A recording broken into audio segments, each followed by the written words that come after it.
Ladies and gentlemen, welcome back to the Goose Chasing podcast, a podcast brought to you by TAGNBRAG and TAGNBRAG Productions. We are also brought to you by TAGNBRAG Apparel. Visit our website at www.tagnbrag.co for weekly apparel, and TAGNBRAG Land Management.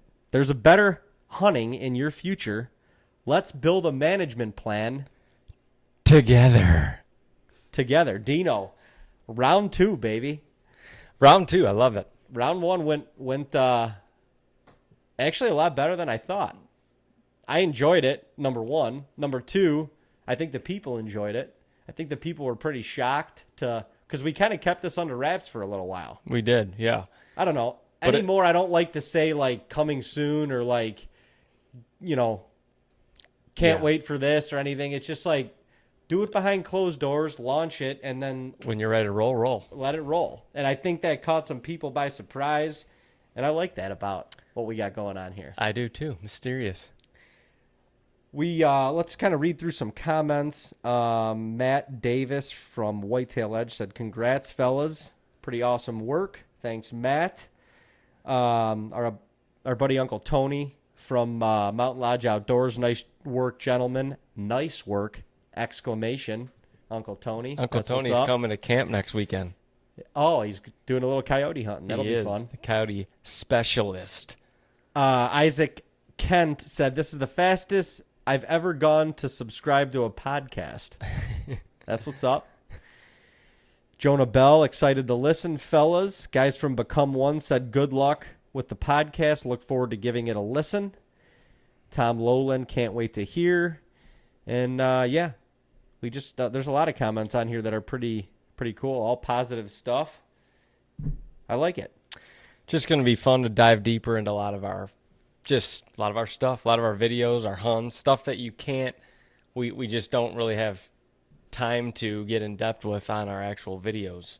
Well, in our vlogs, it's like you want to keep it, day to day. That's kind of our style. We don't typically, go through like a ton of history on our daily vlogs. We produce some other videos and stuff that are more like that, but on our daily stuff, it's like, that's what happened that day. You kind of get the interviews and the feelings and the emotions out of that day, and then the next day you get those emotions and feelings and, encounters and all that stuff. And I like it because I feel like you could watch our stuff even from like 6-7 years ago, and it's all one continuous story, essentially. So I don't know. There's no ending to this biatch. Well, what do we got going on this week, Dino? What kind of news we got in the industry? We're right smack dab in the middle of trade show season. Yep. Kind of just on the verge of like peak shed hunting. Not really there yet. Yeah. You can walk out and find a couple, but I honestly, some people don't like to because there's a lot still holding. Yeah. And you don't want to boot those deer off of, your specific property because then they're not going to drop them where you're at. But trade show season, I mean, yeah, I don't know. Trade shows are fun. For the most part. Ish. We got NWTF going on this weekend down in Nashville. Always a big popular one. Well, it's Nashville. Nashville, yeah. You can't really beat that. No, and everybody is getting hyped up for this turkey season, so there's something to be said for that. You go into that trade show and you literally come out of there wanting to sit in a room of silence for probably a week and a half. Oh, you'll be hearing birds in your sleep for the next month. I mean, geese, mallards, turkeys. You'll hear an occasional elk bugle while you're in there. You'll wake up at 3 a.m. and you'll be like, someone just gobbled. Someone somewhere just gobbled. No, I mean, those shows are fun. It's the NWTF one is fun because it's a public show, so you kind of get to mingle with a lot of the locals or not locals, just people that are coming down to enjoy the show. But you get to rub elbows with guys like Michael Waddell, the hunting public, and all the while you get to, walk amongst the people that are kind of watching us on YouTube and Facebook and all that stuff. So it's a cool mix of people. I think, with it being kind of out of season for the most part and across the country, it's nice for some of these trade shows to just, you get everybody together. You can kind of talk hunting, strategy, last year's success, all that stuff. And I don't know, just kind of enjoy the camaraderie that we do in a little bit of a larger setting. Yeah, and NWTF is cool you actually get to see some like the best turkey calling humans in the world. I mean, and what I like the best is you see all these kids running around, and some of them are freaking ridiculous at calling birds. I mean, whether it's geese, any waterfowl, turkey, you're just like, these kids are unreal. They were born with a call in their mouth. Yeah. That's what it seems like. And they're just going around the show floor, yapping, chirping, but then obviously they have the competitions there where you actually see them put on the full show. It's pretty cool stuff. Yeah, it really is. And I mean, it's a massive event, and it's 4 or 5 days long. I know Nashville will be packed this weekend, and I'll be back down there at least for a little bit this weekend to enjoy a little bit of the show and hopefully see some of y'all listeners out there. But I wish we could be at that show every single year and more. Well, I mean, now that I'm in Nashville, maybe that will be a thing. It's been crazy the last, I don't know, 6-8 months or whatever, getting acclimated, going through hunting season and on top of work and stuff like that, just trying to figure our stuff out to actually have a booth there. And I don't know, just was a little overwhelming this year. But the trade shows are awesome. It's like the one time a year that we actually can see everyone in the hunting industry. I mean, everyone's traveling so much, and once you get into late summer, it's just everyone's on the road and doing their thing. So the trade show season is the time where you actually can come, connect with these people right once a year. I mean, maybe multiple times if you're hitting the same shows, but it's cool to be able to see that and revisit your season and tell stories and just catch up on life. And with what we do, you don't have an audience. It's not like, you're on stage and as part of a band, and so you're feeding off the audience, or it's not like you're on, a football field somewhere where, whether it's home or away, you're feeding off of that energy. I mean, the solitude of what we do puts us in, a position to where from literally start to finish of what we're doing, whether it's preparation, the actual hunt, filming the hunt, editing it to put it out there, and once it finally gets out onto the internet, you still can't see the reaction of the people that are watching it. Right. So that feedback or the lack thereof is kind of hard sometimes because you just never know who's watching. So at a lot of these trade shows, I think it's cool because you get to meet people that have watched, for us, watched some of our stuff. They kind of pour their heart out to you, how much they like it, if it's impacted them, whatever. But you kind of get that more intimate feedback, and I don't know, it's a feel-good time, I think. It really is. And then you get to rub elbows with some of the notables in the industry, and chest bump. I literally, it's funny you say that because one of the funniest memories from NWTF for me was, I don't know, it had to be 4 or 5 years ago at this point. We were down at NWTF, and of course, you're in Nashville, everybody's there, we're celebrating hunting and, the camaraderie, the tradition, and all that stuff. And so you go out downtown on Broadway, and everybody's down there. You see Michael Waddell at a bar, you see the Drurys at a bar. I think actually that night we were hanging out with Taylor and some of the other, maybe Matt Drury was there, and Matt Buspus was there. I do remember that. And we were hanging out, and you're having a few drinks, and everybody's just social. It's literally like you're at a party, and it's just normal. Yeah. It's whatever. But I don't even remember how we ended up hanging with their crew for a little while. Yeah. At the one bar. I don't know why either, but we just weasel our way into the circle. Naturally. Gave him the old Dino backdoor special. Give me a few Jack and sodas, and backdoor special is the game is wide open. That's right. It's literally fair and figuratively. But I think it was bar closed. We go out onto the street, or we were leaving the bar. We were upstairs. We're down on the street, and we're literally right in the middle of Broadway. And I don't know what was being said between you and Matt, but you were kind of like playfully, talking smack back and forth to each other, and his cameraman was there.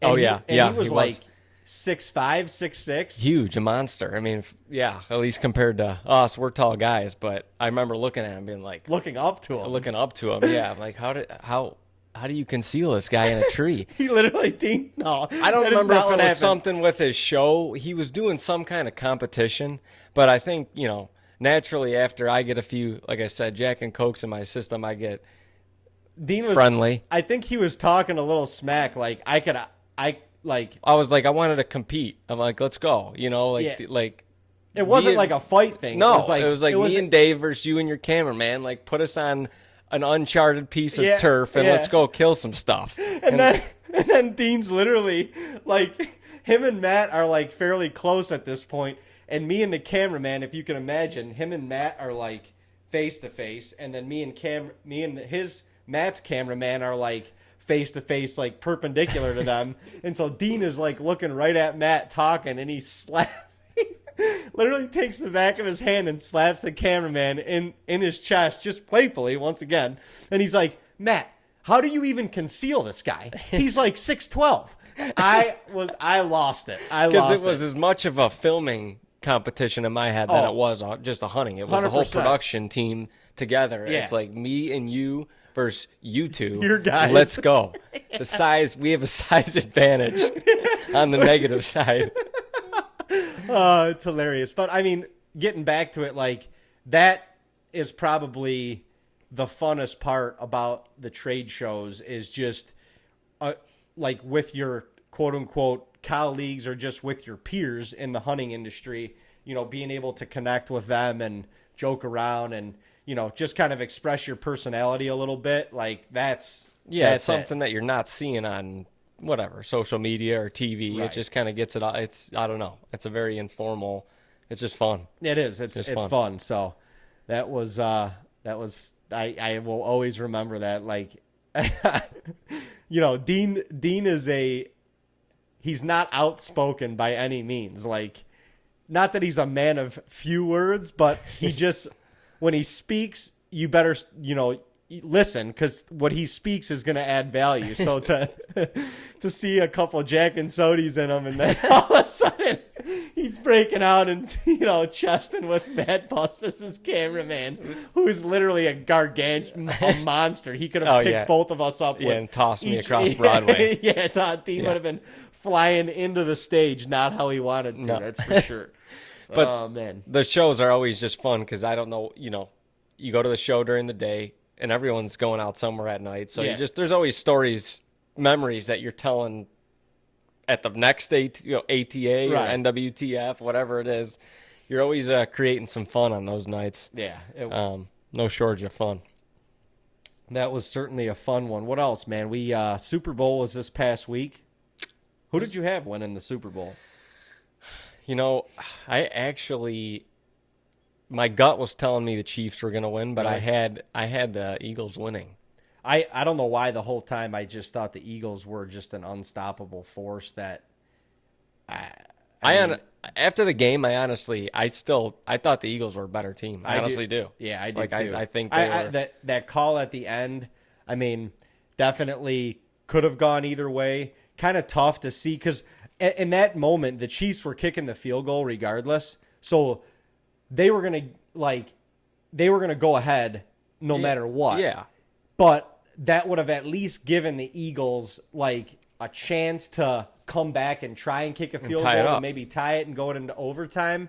The hard part about that, and I'm definitely the type of person who's like, you put yourself in that position, you can never blame the refs, that because there's 60 minutes of a game outside of that final, or 58 minutes of a game outside of that final 2 minutes or whatever when that happened.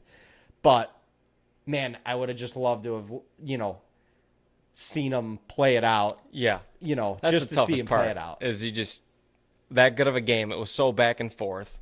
They were scoring, and then you get that end of such a significant game dictated. Like you said, it's not by the refs, because honestly, you go back and look, did he hold the jersey? Yeah, he did a little bit. Was it? Would it have been a completed pass? There's no way. It wasn't I don't catchable. think so. It wasn't But catchable. it's hard to say. But it's just hard for that at the end, like that. You would have liked to see him play it out. It was just that's how the whole game was going. There wasn't a ton of penalties throughout the whole game, Right? So it was just like letting them go. That's the style of football. Any game that I like, that's the refs letting them play. And but unfortunately, it had to come to a close. Yeah, somebody's got to win the game, and kind of a cool story in the Super Bowl with Jason and Travis Kelce, just being brothers matching up against each other in the Super Bowl is absolutely insane. Crazy. Talk about parents that have to feel like they're literally on cloud nine. Oh my God! What were you eating during the time of, conception? doing the dirty? He's got a gold. Mr. Kelsey's got a golden tool or something. I mean, you got two NFL players that are literally playing at the elite of each of their respective positions. I would say Jason's probably the best center in the NFL, yep. and Travis at this point is definitely the best tight end in the league. And may go to be the best in ever. History. Yeah, and I think he will. I mean, and it's crazy. I know probably a lot of you guys don't know this, but Dean grew up with Travis. I mean, I guess our family kind of grew up around the Kelces, but Dean played baseball with Travis for what, probably 5 or 6 years? Yeah, something like that. And it was at our younger, we were young. I can't remember if it had to be from like 10 to 15 or 16 or something like that. But it was fun. It's been awesome to watch Travis throughout his whole career because I've seen it literally from that age till now. Yeah. Just with how the kid's been a freak athlete since then, naturally. And obviously not as close with him or anything right now, but it's just cool to watch him on TV because I'm like, this kid, I was with him daily in the summertime, just playing ball. I mean, he was a three-sport athlete in high school, and he went to Cincy to play basketball too, didn't he? I think he did. He was trying to play both. I mean, the kid was just one of those athletes that could pick up a ball of any sport or whatever it was, and he's just good at it. He's just good at it. Yeah. But he's a competitor, and that's why he's like, it's not like he just has a freak talent that nobody else has. Like the kid works and he's a competitor. I mean, ultimately, like it just seems like, and I don't know Jason at all. I'm sure I would remember him from like going to your guys' games and stuff like that, but both of them seem like just great dudes. Yeah. And just the ultimate competitors. I mean, what more could you ask for? It's cool because I was listening to, well, I mean, honestly, our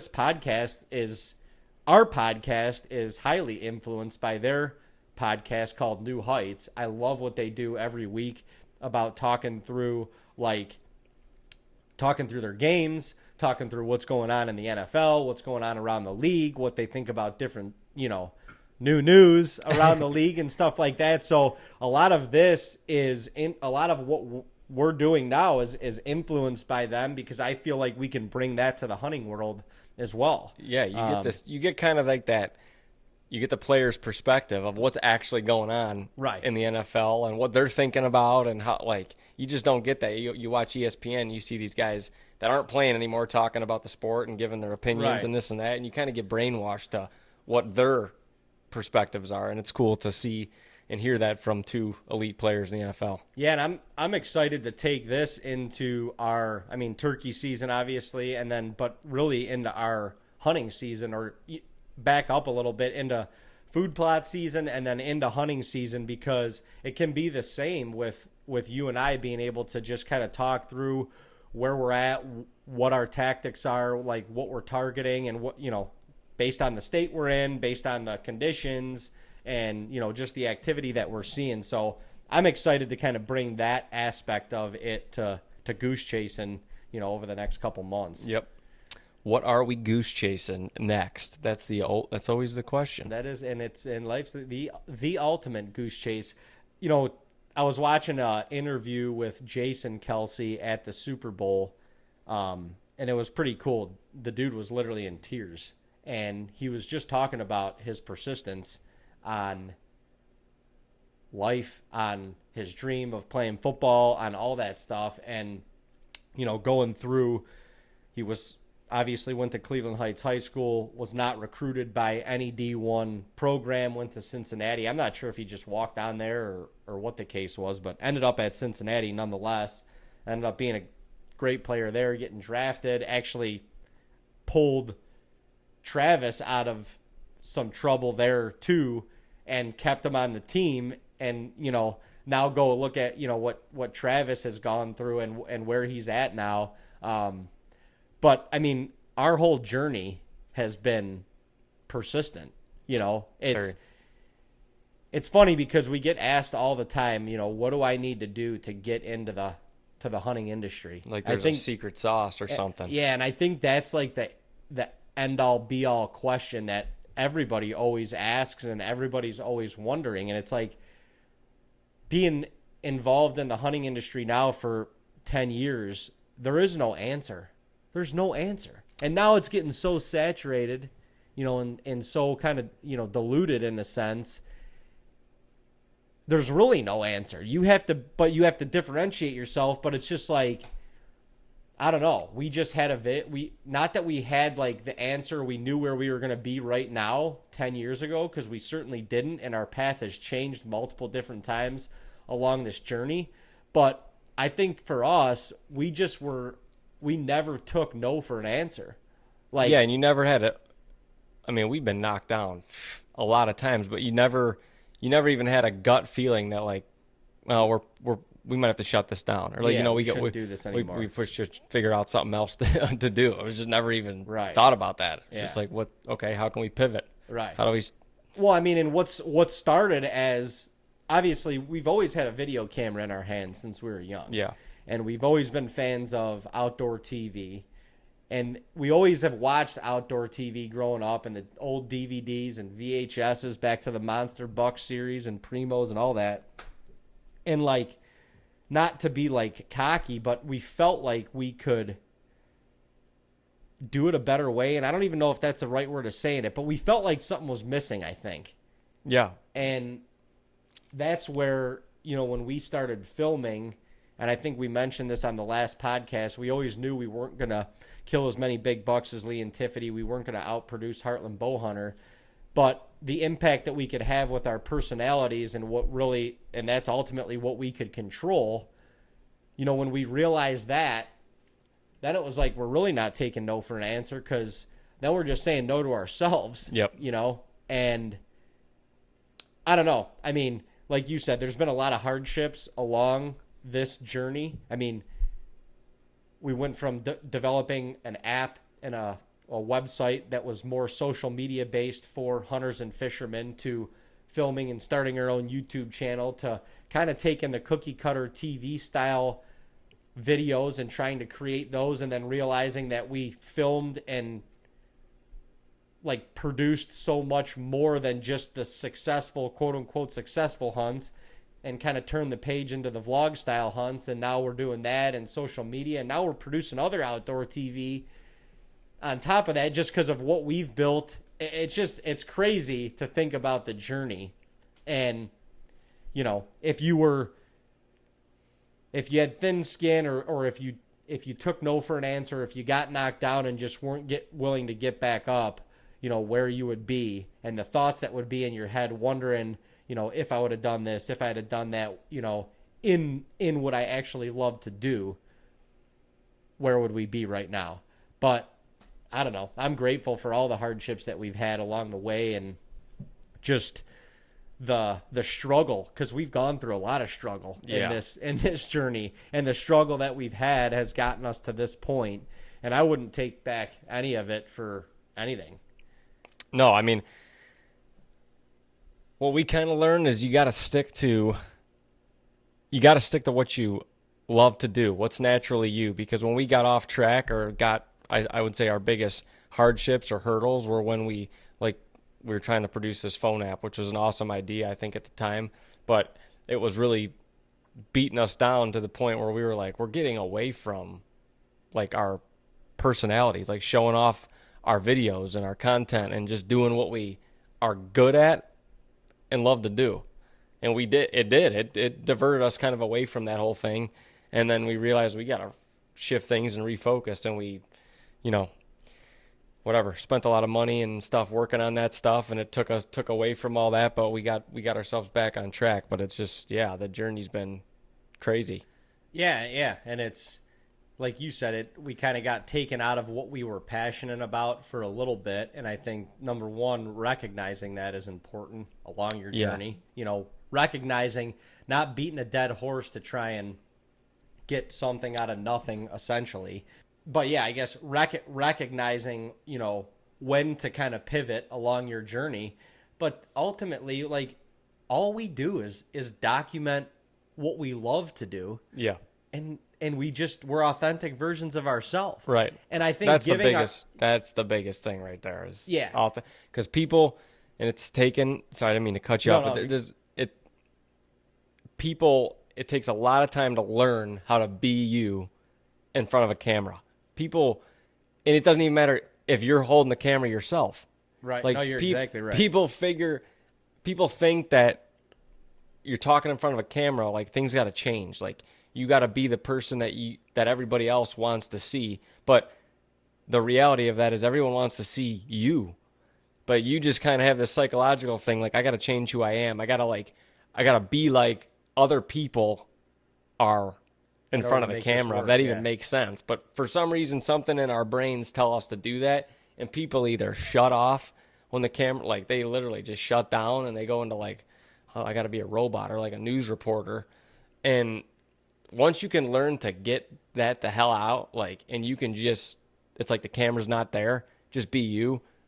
Like when you're with a group of friends, you're funny, whatever you are, like people are laughing. That's what people want to see. And if you can bring that out, I mean, that's what's made us, I think, successful. 100%. Just from people wanting to watch us. Like we've said that how can we be, if people want to watch these videos of ours, any piece of content without us having to like shoot something, right? Then like that's what is going to make us great. That's the success. Yeah, like we don't want the harvest to be the focus of it. If that doesn't happen, that's fine. If people still want to come back and watch us, it's because of who we are in front of the camera and what value we're giving them, and that's right. That's what you need to bring up. It's so funny because it really is like we completely simplified. Like it goes back to what is the answer? Like how do you get into the hunting industry? Just be yourself and document everything you do. That's all we do. Mm-hmm. That's all we do. That's in the simplest form. We document everything around our hunting lifestyle, and we're willing to put it out there. Yeah. Good, bad, or indifferent. And on the camera, we're just who we are, and whether we're accepted or not, it doesn't matter. We don't let people's opinions online or comments or any of that bullshit sway us one way or the other. We just keep going. And we've built great partnerships that way in this industry. We've built great friends that way in this industry. We've made a lot of, like, I guess, fans or following that way in this industry. And there's people that don't like us too, and that's fine. We're not going to please everybody. No. But if you want a spot, you have to figure out where your spot is within, and you've got to go get it. And by going and getting it, that doesn't mean you have to full back or you have to like piggyback or copy what somebody else is doing. You ultimately need to just be the best version of yourself. And whoever accepts that, that should be good enough. Yeah. That should be good enough. 100%. So, it's been one hell of a ride, though. It's been one hell of a ride. It's taken us, from a hunting perspective, it's taken us from state to state, different areas. I don't know. The going to different areas and learning new spots and stuff like that has been one of my favorite parts of it, because not staying complacent. And once you get to a new area, you just kind of like it becomes addicting, right? Because for us, we learn, right off the bat that like we suck in this area, Yeah. And then you're just like, no matter what area it is, if it's a new area, you're probably going to suck. Yeah. And then you're like, let's go, let's figure it out. And that's the best That's the best part of it. But That's the honestly, goose chase. that's the best part of it for any, like, we go back. Yeah, it's the chase that we go back. It would be like that with any hunter. You know, there's very few like people that you can just throw into some random spot and they'll quickly figure it out. Right. Unless you're Ben Rising. Exactly. That's very true. No, but like the journey is where you want to be. Like the result, the icing on the cake, the success at the end of it, like that is great. It's a byproduct of what you actually love to do. Yeah, because once the truck's loaded up and the deer's in the back and you're driving 18 hours home, you wish you were on day one and it was all starting again. Right. 100. Yeah, exactly. And that, I mean, yeah, you talk about North Dakota, like, I mean, shit, we have so many stories from North Dakota. But one, I guess, going back to the persistence side of it, I remember one year specifically, and it was the first year we ever hunted out there in October. But I'm trying to think. I think that was the year after we each shot our first bucks out there. Yeah. So it took us 3 years to even shoot anything out there. It took us 2 years to even get in bow range of anything. Yeah. I mean, the first year we didn't know our ass from a hole in the ground. No. Like it was a chicken with our head cut off. We had no freaking clue what we were doing, where we were doing it. We saw some deer. We hung a few stands, but And the few trees that are out there. it was far from quote unquote successful. And you know what? When we left there, we like couldn't wait to turn the page to the next year to get back out to be like, let me at this thing again. Yep. Like I want to go again. But anyway, we shot our first 2 bucks out there in the same trip, one on day one on the last day. On the third year, the next year we went out there, I remember in September we were hunting a buck that we nicknamed Peter Griffin because he was fat. I mean, that deer had a belly on him that I've never seen before. It was insane. And he wasn't a huge scoring deer per se. I mean, maybe 145, 150 inch. Yeah, he's just an old buck. But just an old warrior, like bean and corn fed North Dakota plains deer that who knows how long he had lived for out there. I mean, this deer was massive. The body on this thing was unlike anything I'd ever seen. And we had actually seen him. We had seen him the year, or on camera at least, we had seen him the year before. Yeah, we did. The year after, we kind of just, once again, we were on that goose chase of like, where do we put cameras? Where do we put some feed at? Like, how are we going to intercept these deer? The crops had changed a little bit. And we kind of took a chance and we went back onto this piece where we noticed a lot of the bucks were coming from, and it was just this probably, I don't know, 3 to 4 acre slough with some trees around it, and we put some feedback there with a trail camera. And this is when we went out 2 weeks prior to the season, came back home, went back out there, checked the camera. Peter Griffin's all over the camera. Daylight, morning, we evening, dropped a bomb on his bed. We knew where he was laying. And so now we had to figure out how to hunt him. Yeah. And the problem was there was no trees. Like, literally, we were in, I don't know, what is it back there, 300-something acres of beans? Yeah. And there's little sloughs all around. But it's literally 300 plus acres of straight beans. There was a couple trees up against the slough, but we were like, if we get in one of these trees, if he's laying in this slough, he's literally going to be looking at you. Yeah, we're going to get up in this tree and we're going to be looking down. We wouldn't have even been able to hang the stand without busting him out of there. So we elected to hunt a freaking on a rock pile because the way that it was, the rocks were all piled up in the middle of the bean field, and the beans were so tall. I mean, the beans had to be almost waist high. Yeah, I mean, if you sat in the beans, which we kind of did or contemplated doing a couple times, you literally couldn't see. You couldn't see the top of your head. Like, the only way to sit there was honestly sitting at, like, kneeling. Right. And how long are you going to be able to do that? So, like, where the beans met the rocks, it was almost like a little, like a blind. Yeah, it was elevated a little bit because the rocks were so piled up. And but the beans were so tall that there was like a little dirt area in between there. Yeah. That we kind of made little seats for ourselves. Yeah. And we moved the rocks around a little bit.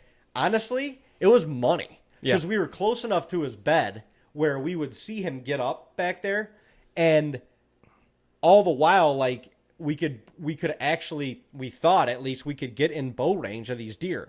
I don't know what we were thinking. Like, we were literally filming this and trying to kill a deer with our bow on the ground, sitting on a rock pile in the middle of the Great Plains of North Dakota. Yeah.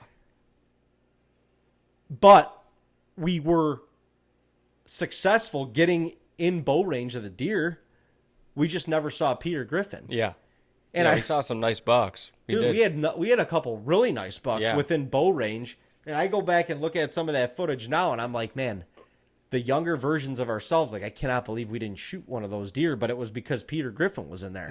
Yeah. Remember the one night we were sitting there, we could hear a deer coming up behind us. Yep. And then we could literally hear the deer walking on the rocks. Yeah. And we had a GoPro set up in front of us, like in the beans on a little tripod facing us.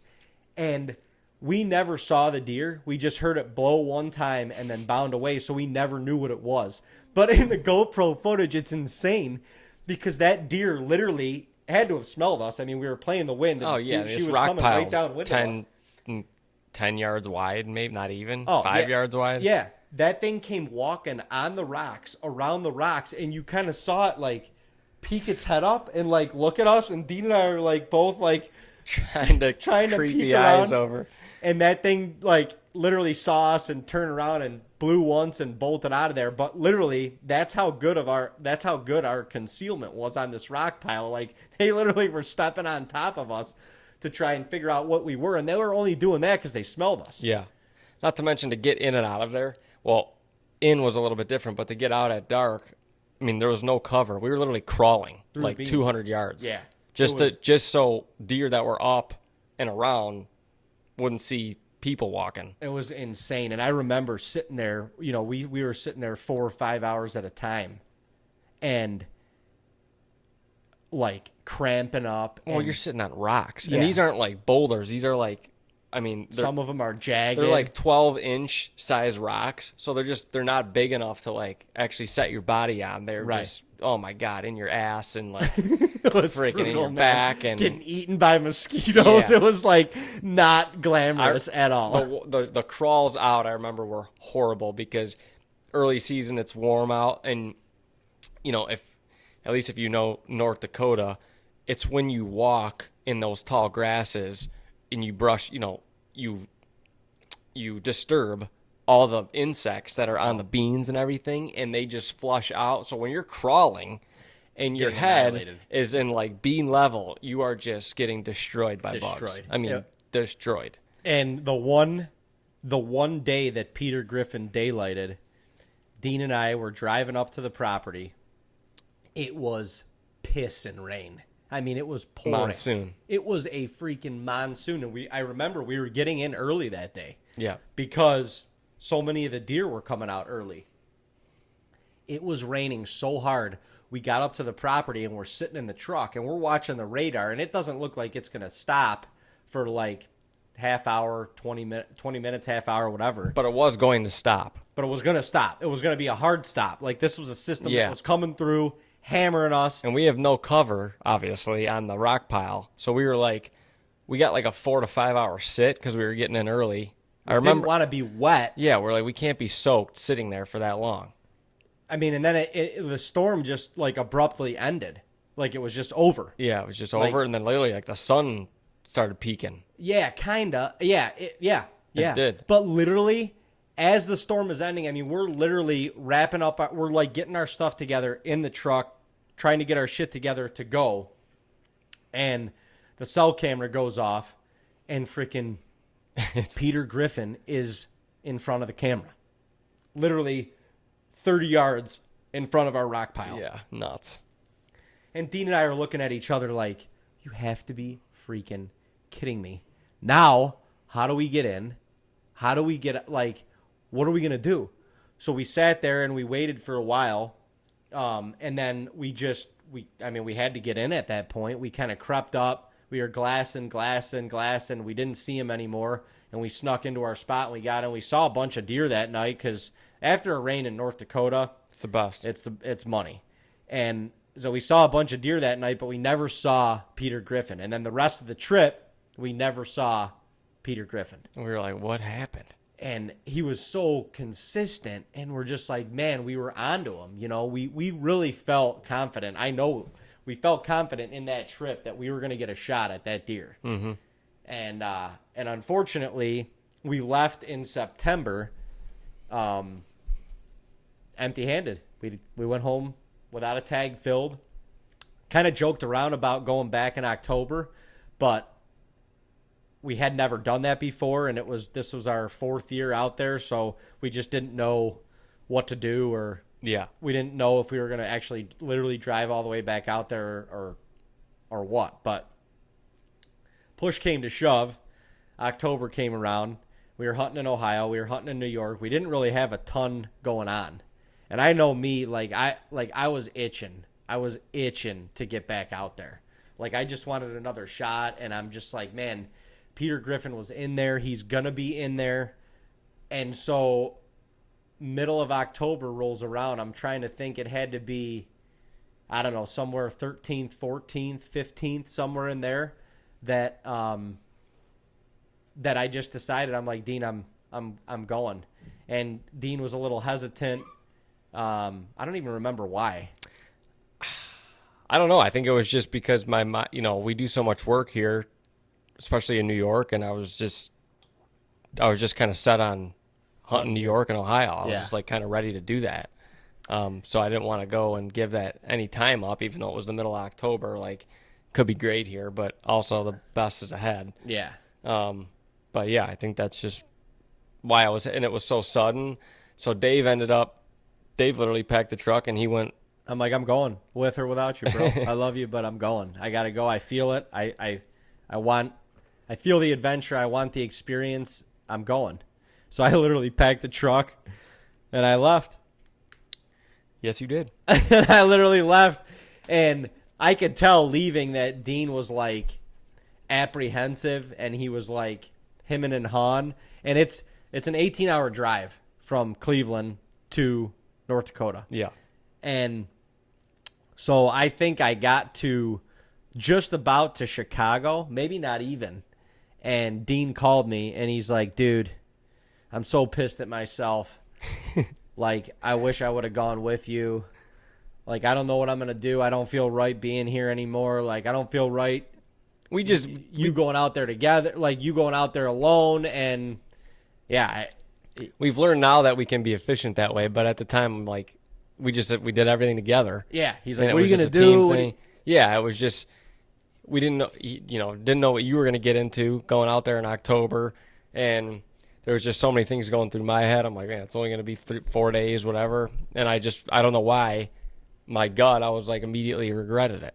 So I don't know how I even thought about this. I'm like, dude, I mean, I got about 6.5 to 7 hours before I get to Minneapolis.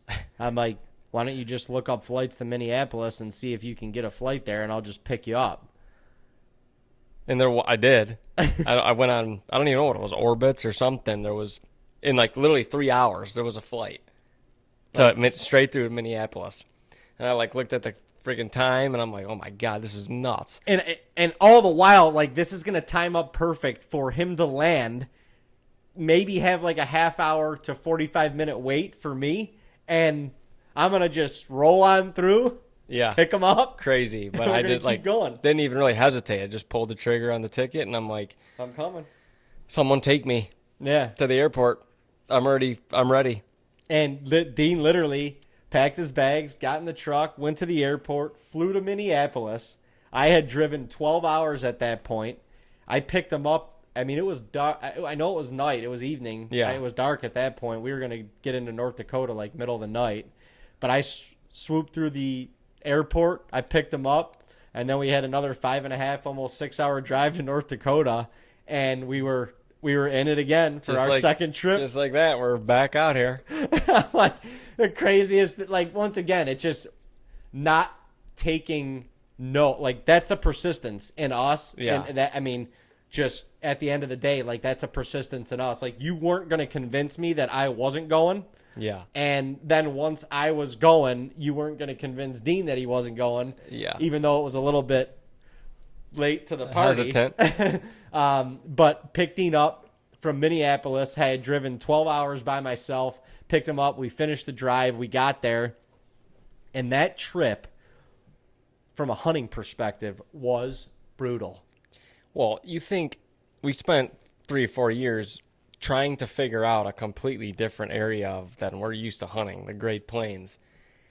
You are just starting to figure it out early season with crops, yada, yada. And then you get out there in October, everything's harvested. Most everything's harvested, and it's a new ball game again. New like challenge. Completely reset. Right. Like you're like, oh, you thought in your head things were going to be kind of similar. The deer would be in the same spots. No, they weren't. Not at all. And we had, I think at that point, we had 2 different little feed piles out just to see what deer were still there. Yeah. And just to use them as like a checkpoint per se. I mean, that's what we do a lot out there. Some of it's just like, it's a scouting tactic. It's not necessarily to hunt over. It's just seeing what deer are there. Yeah, because then you got to figure out where they're laying and where they're coming from, and then you got to figure out how to ambush. Yep.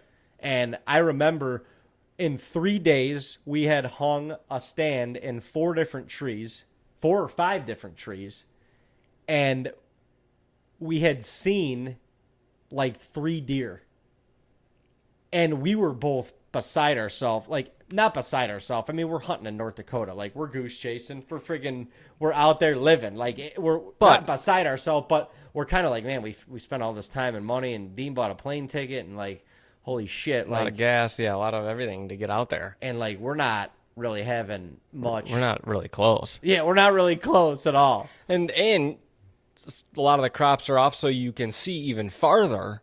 Right. Than you could before. So it makes and you we're feel seeing even smaller. And we can see even less deer.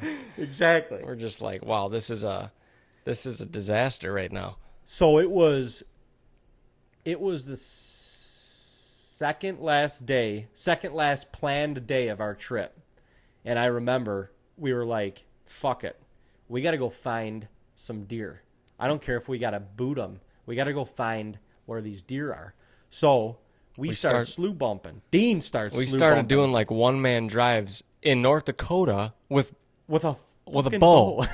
Like one bow. I didn't even have mine. I didn't even put it on the plane. It's insane. So we're doing these, like, think about that. These deer can run anywhere, and they will run anywhere if you bump them out of a slough, and we're trying to do one-man little drives. We started right after sunrise.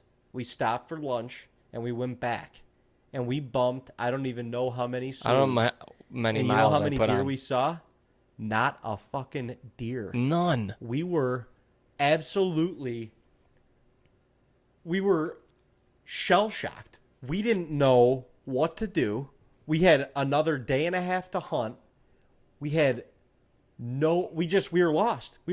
As hunters, we were completely lost. Well, yeah, because we have this certain farm to hunt. It's big, and we're like couple. And at first we're just like, we're not seeing deer. They're not moving in daylight or whatever. But then once I started walking around and booting around these sloughs, and I'm not kicking out any deer, I'm like, there's no deer here. Yeah, this like is they're not here. Like we're not. But where'd they all go? Yeah, where'd they all go? Like this place was a completely different place a month ago, 30 days prior.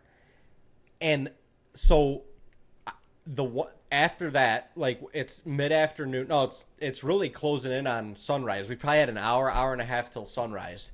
And I remember sunset, I'm sorry. And I remember we got a picture of a truck on one of our cameras. Yeah. And we're like, who the hell is that? Like, it wasn't the landowner's truck. Like, we were trying to figure out who that was. Yeah. And so we go walking over, like, we walked all the way over to where that, like, kind of where that camera was, and we got on the high point of the hill. We just wanted to see where they were at, what they were doing, and we did not see a truck.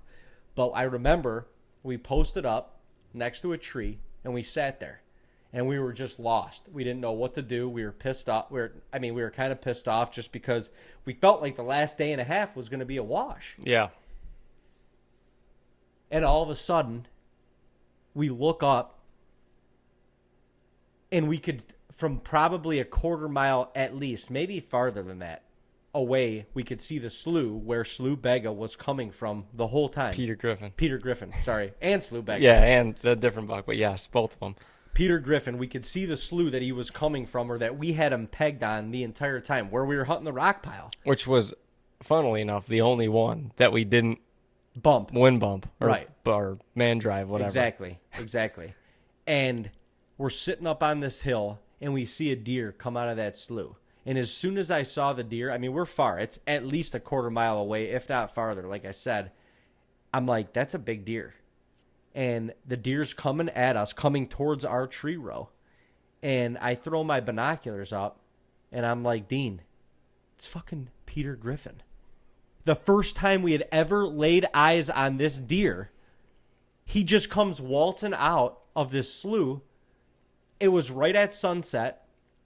He's walking towards our tree row after we had just literally walked miles that day and had only seen 3 deer in the couple days before that.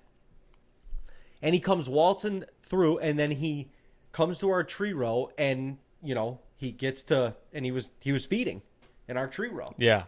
Got a picture of him on camera. We literally, after we got the picture of him and we knew kind of where he was at, because once he got to the bottom of the hill, we couldn't see him anymore. Right. Like the terrain kind of made him disappear. We backed out and literally ran out of there. But we're on cloud 9 now because we're like, he's back. Here, he's there. He came out of nowhere. Yeah. We didn't even have a trail camera picture of him that whole trip. No. And we had insane. cameras. I think we left cameras out there. Yeah, it was like, it was like a gift from God. It was the craziest thing. Insane. So then we're like, we hunted the next day.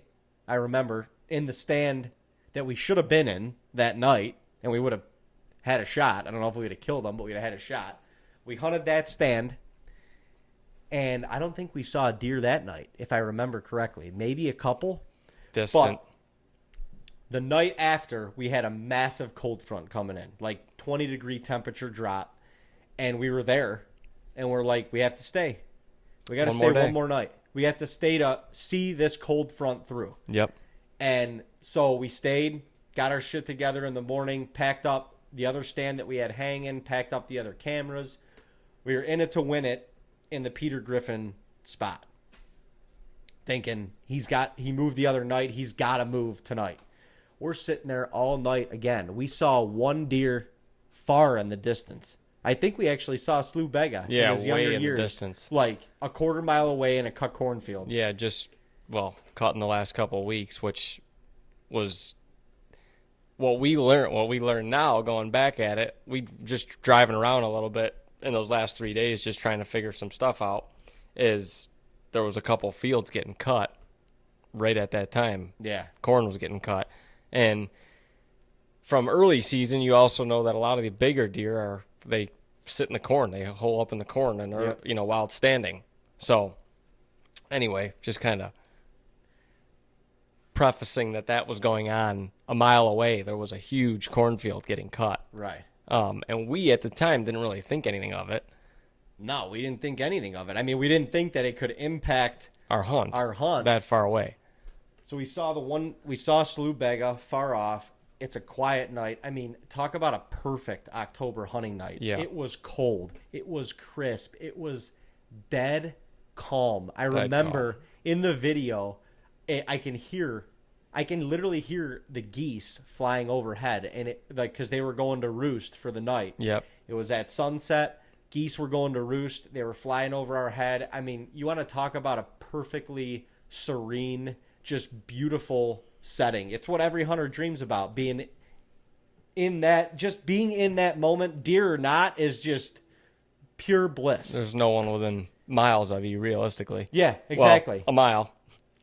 And all of a sudden, we heard a stick break at the end of the tree row, and I look up, and I could see Rack, and He came into the tree row, and as soon as I saw his body, I remember you could hear me on camera. I said, I'm killing this deer.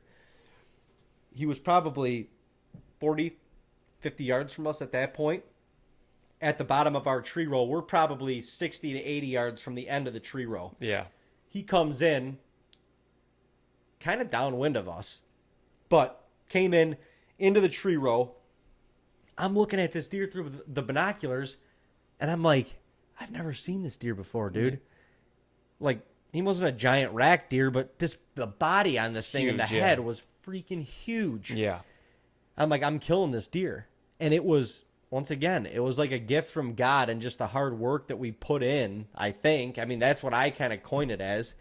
This deer gets in our tree row, does a 90-degree turn, and comes right up the trail in the tree row and gets to literally, 4 yards. Yeah, if that. 4 yards. It was dead quiet. I'm like shaking as I'm drawing my bow back. Yeah.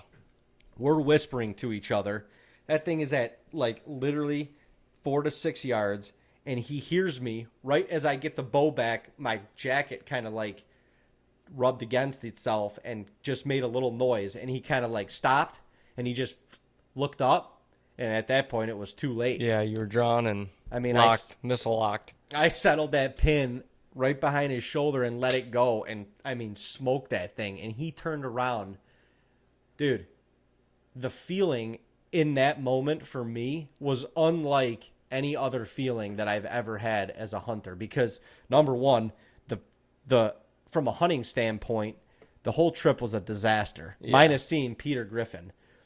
This deer comes in out of nowhere, buck that we've never seen before, don't know, no trail camera pictures of from August when we were till October, not a trail camera picture of that deer, and we're sitting there now going home with a buck in the back of the truck, and it just felt like it came out of nowhere. Yeah, it did. Well, it did come out of nowhere. And like you said, at that time, like we got a lot of cameras around the area, and just not having seen that buck, that's why we go back to, I guess we'll never know for sure, but we're like, man, did he come from that cornfield? Because that happens a lot. They cut the corn, and the deer have to readjust. They gotta find a new area. It could be close by, but if that was their bedding area, they're gonna go readjust. And on top of there being a super awesome cold front, and the bucks were probably just starting to maybe do a few cruises. Yeah. I don't know if those guys cutting the corn got him up, and he was just like, you know what, I'm gonna go start exploring some rutting territory. Well, and that's kind of what his demeanor was when he came in there. That's kind of what his demeanor was, and we were just fortunate to be in the right place at the right time. And you want to talk about persistence and just keep going, and you just never know when you're right around the corner from your ultimate goal. Right.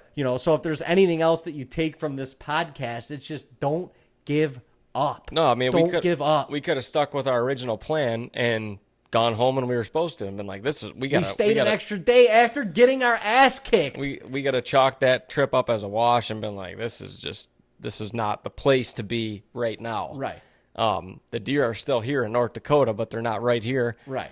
And that fueled us up for the rest of the season. That fueled us up to come back and start the season there next year. And it just, it gives me goosebumps talking about it, because I can feel that moment, and I don't know. That was a cool hunt, and that was, I guess, getting back to our whole talk on persistence and just kind of relating it to what we were talking about earlier.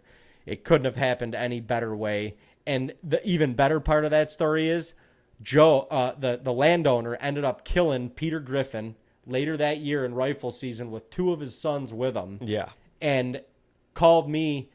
We're at Rut Week in New York, calls in the stand, get to talk to him, and they're excited.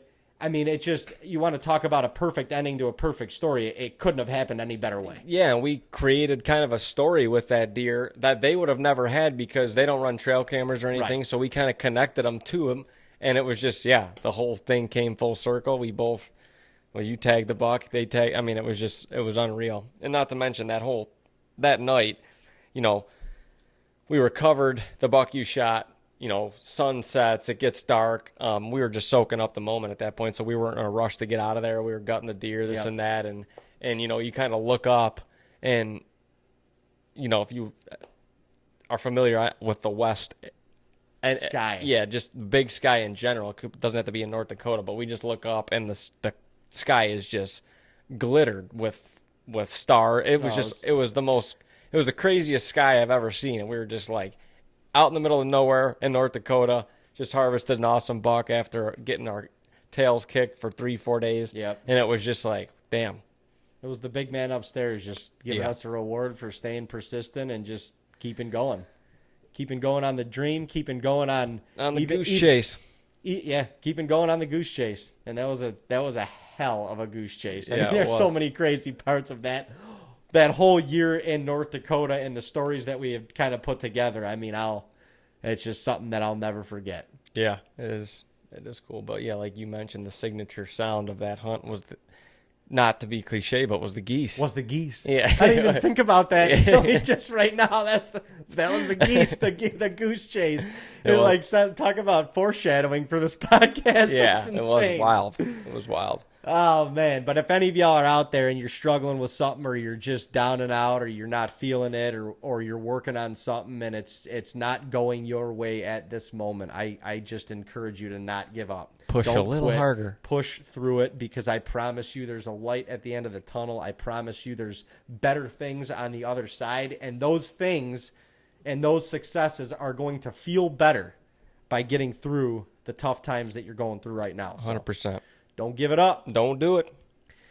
Well, Dino, it's been fun. It's been another good episode, man. Yeah.